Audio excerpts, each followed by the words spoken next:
You can stand in almost any American city and spot the problems in 10 seconds. Broken streets, rising rent, visible disorder, endless delays.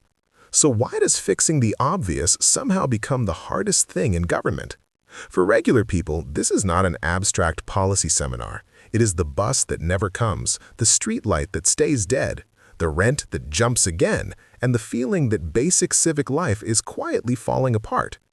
The easiest explanation is to blame one mayor, one council, one party, one villain with a podium.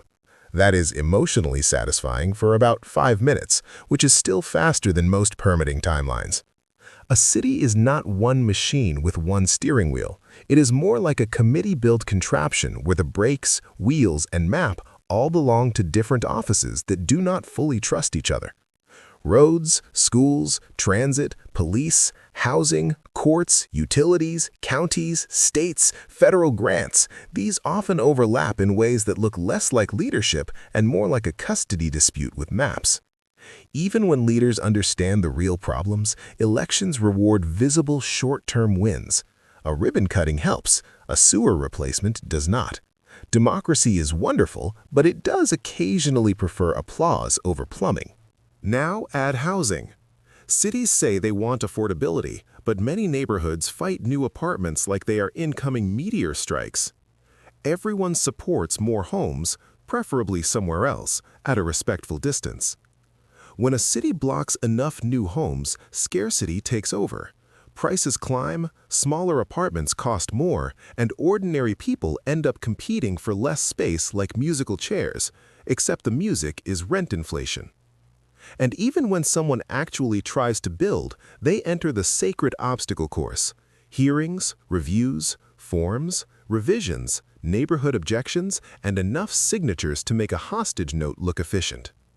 Some of those rules exist for good reasons.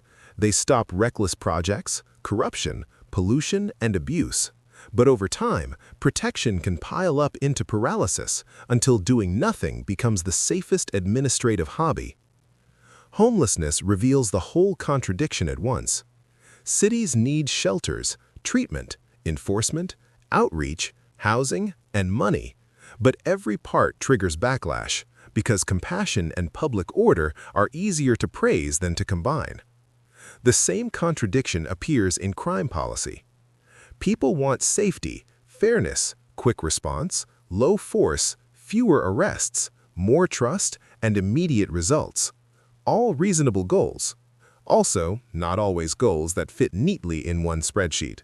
When disorder rises, trust drops fast. Businesses leave, residents withdraw, and every new incident becomes proof that the system is failing. Fear spreads faster than reform, and fear is a very energetic voter. Transit looks like an obvious solution to congestion and inequality until construction hits lawsuits, funding gaps, land fights, utility conflicts, and 10 years of meetings to decide where a bench should sit. Infrastructure decays quietly because success is invisible. Nobody throws a parade for a pipe that did not burst, so maintenance gets delayed because preventing disaster is less dramatic than surviving one on television. That is why cities often patch instead of rebuild. Small fixes are politically easier, administratively safer, and financially survivable.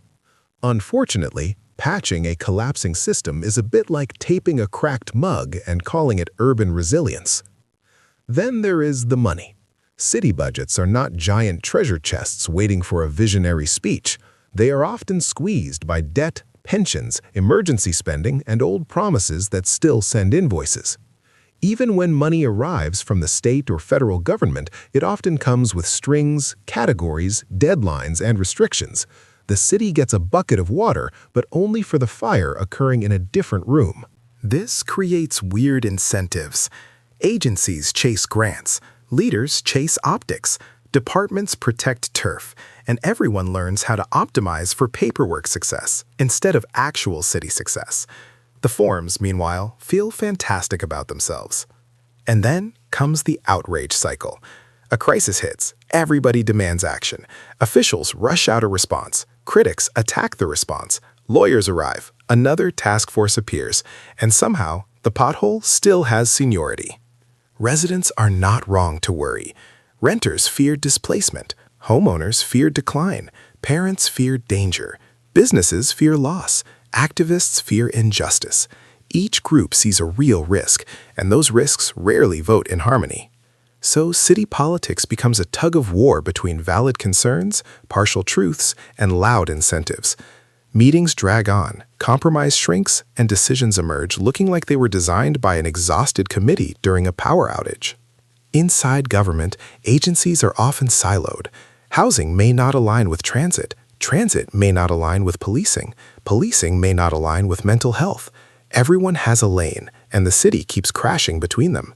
Then there are contracts, procurement rules, staffing limits, and rule rules. These exist to prevent abuse and chaos. They also ensure that replacing one broken thing can require enough signatures to qualify as historical fiction.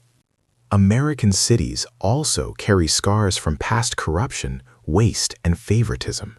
So the system built layers of oversight to stop bad actors. Sensible move. The only small side effect is that now nobody can move quickly. At that point, risk aversion takes over.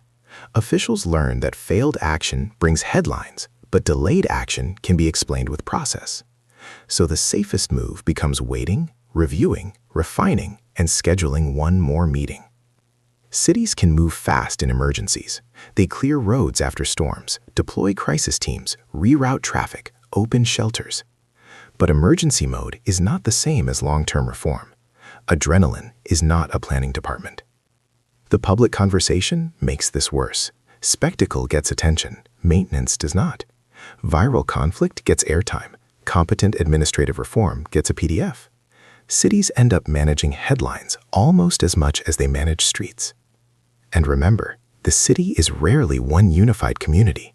Jobs, commuters, tax bases, suburbs, downtown interests, and neighborhood identities all pull in different directions. The place functions as one organism while governing itself like separated roommates. When downtowns weaken, cities lose foot traffic, tax energy, confidence, and momentum. Empty offices mean emptier sidewalks, quieter stores, and fewer casual eyes on the street. Decline can become self-reinforcing with depressing efficiency.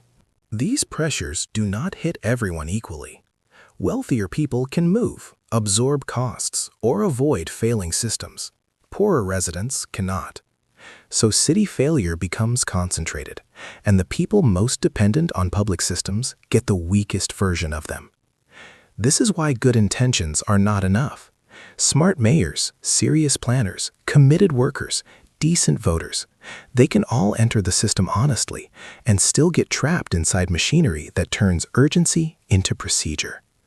To be fair, cities do sometimes improve. Streets get safer, housing gets built, transit expands, public spaces recover.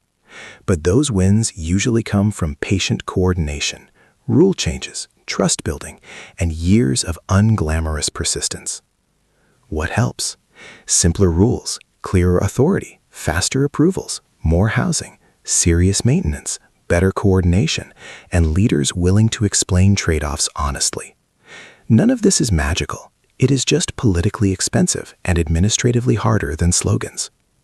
Real reform also requires something Americans are not always thrilled to hear: patience, trust, and trade-offs. You do not get affordable housing without building. You do not get order without enforcement.